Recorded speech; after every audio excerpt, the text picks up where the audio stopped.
so much, Strength and Honor Motorcycle Club, for hosting this extremely sentimental event for so many of us here today. Thank you for honoring the sacrifices of our fallen brothers whose names are forever etched on the wall behind me. It's extremely humbling to stand before those of you that have so bravely served our country, and those of you that are serving today. Most especially, thank you to those military families who have sacrificed at the expense of a loved one. I too share in your hurt and heartache. My name is Elisa. When I was 17 years old, my only brother, United States Marine Sergeant Mikat Camera, was killed in the Beirut bombing of 1983. He and his comrades were sent there as part of an international peacekeeping force. I wrote a book to honor my brother and the historical significance of the Beirut bombing titled American Brother.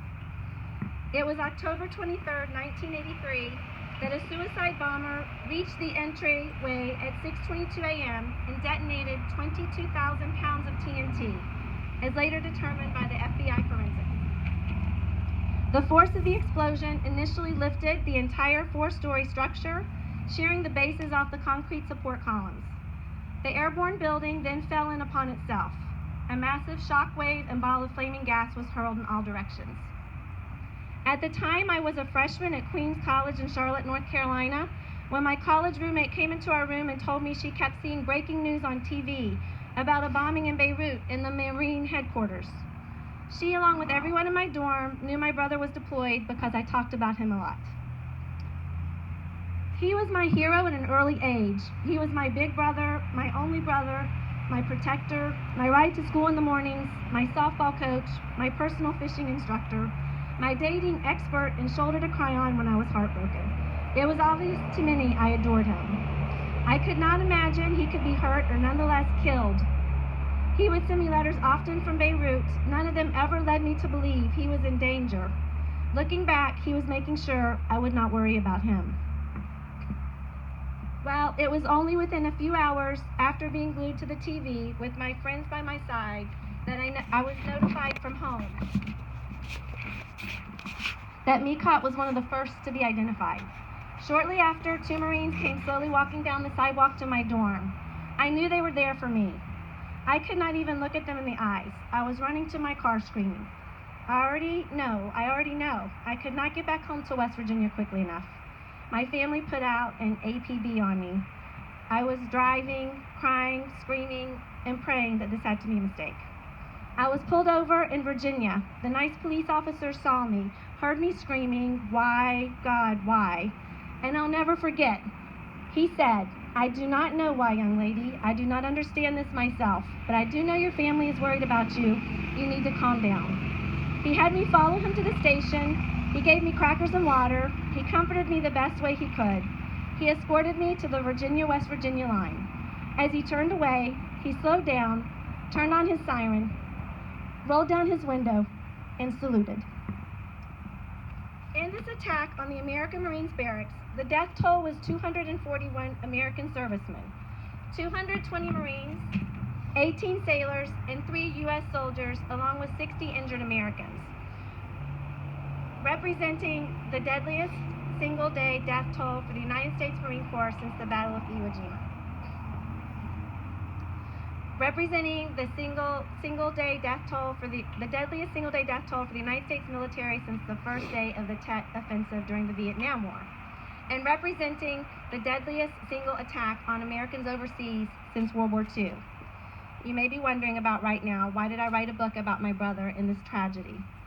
I had the idea a few years ago while attending one of the annual memorial services where I met other families who lost loved ones. I met the survivors whose memories of October 23rd, 1983 are forever etched in their minds. Some of you that were there that day are here today with us. I know that Mikat would not only want his brothers that died with him to be remembered, but he would most definitely want to honor all of you that survived for your incredible bravery and courage.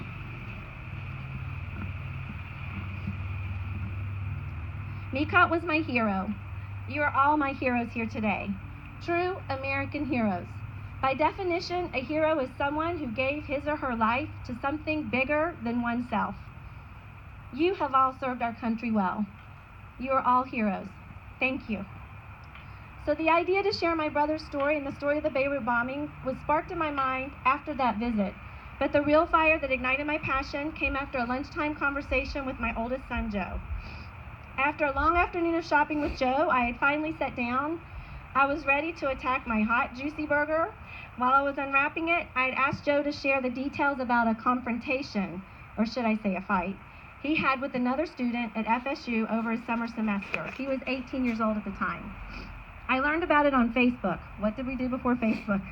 But I never got the details. He did confirm it was the evening of 4th of July, and he had gone to a few parties wearing his red, white, and blue shorts that he had purchased at Walmart. At lunch, Joe looked me dead in the eye. So, Mom, what would you do if you heard someone disrespecting or making fun of Uncle Mikat?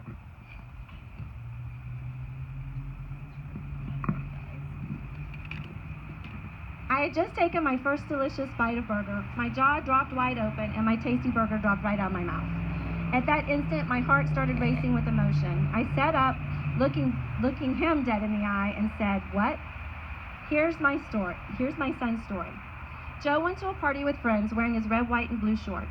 A scrawny, loudmouthed fellow student approached him and was making fun of his patriotic shorts. He told Joe they were stupid. Joe walked away and continued to have a fun night.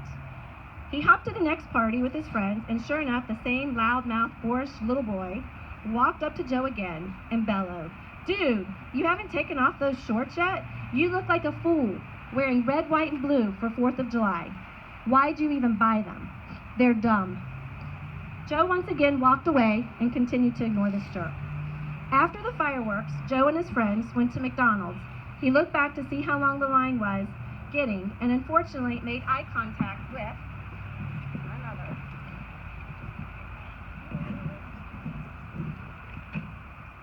The infamous bully. He came staggering to Joe's face. "I can't believe you are still wearing those stupid shorts." Joe ignored him. He got his food and started walking back to the dorm with his friends. But guess who he heard walking directly behind him? The scrawny, belligerent bully that was this time yelling down the sidewalk, "So what's it to you anyway?" Joe said he had enough. He dropped his McDonald's and screamed back, "I'll tell you what it means to me. My uncle bled these colors as a United States Marine. He was a sergeant that died so idiots like you are free to live in this country and free to shout rude, unpatriotic comments like imbeciles." Joe told me he took him down to the ground and he beat him up.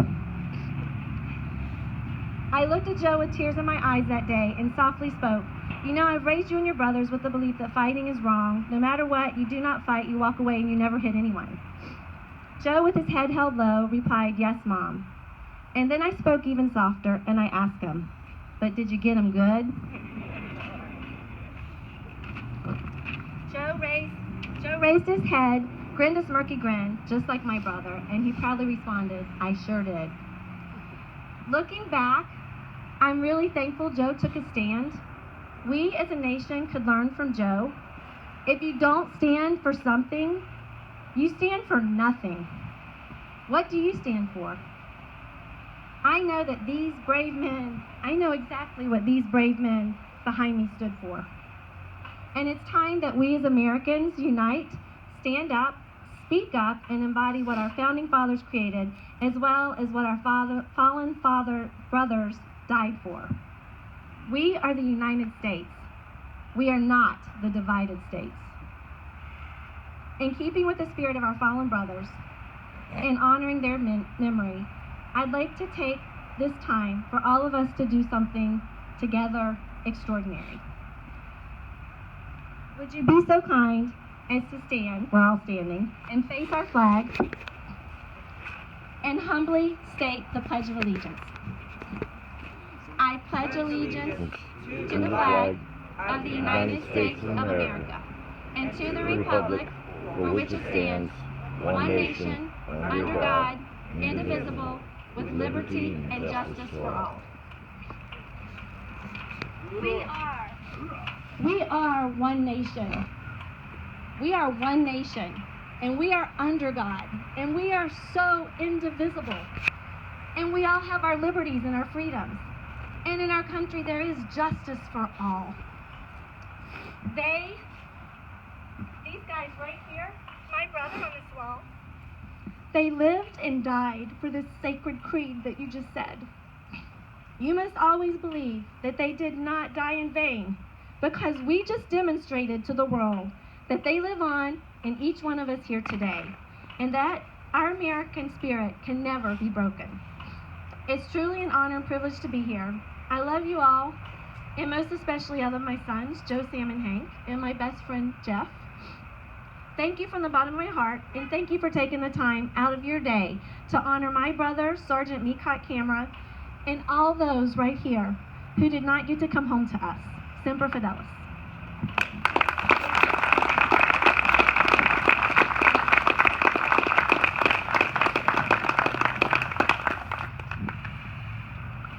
Listen, we greatly appreciate you coming out today and sharing your story.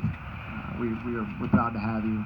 And we have a small token of our gratitude. It's not much. Mr. Joy hopefully will carry it back for you since you're riding.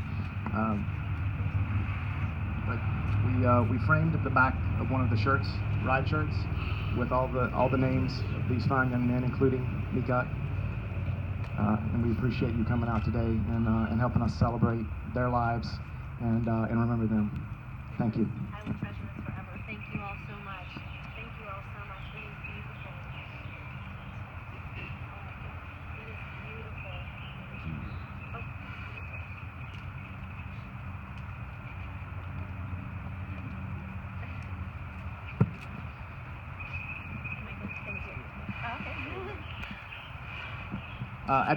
At the conclusion of today's ceremony, we'd invite all of you to join us back at New River Harley-Davidson. We're going to have some food and fellowship and also some raffle tickets. We do appreciate all of you coming out today. And if you would, if you don't mind, joining us in the playing of Anchors Aweigh and the Marine Corps Hymn.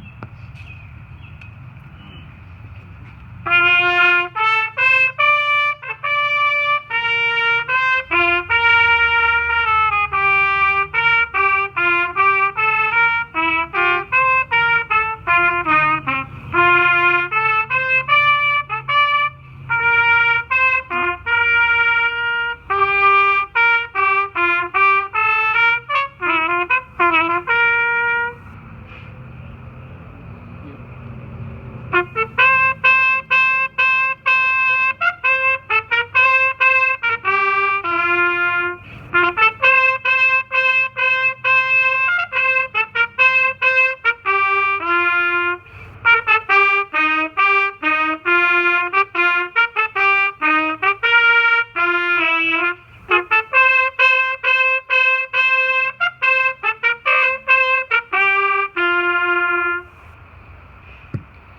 And lastly, a brief moment of silence to remember our fallen comrades, family, friends, loved ones, whether they're represented here on this wall today or in other places.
Thank you.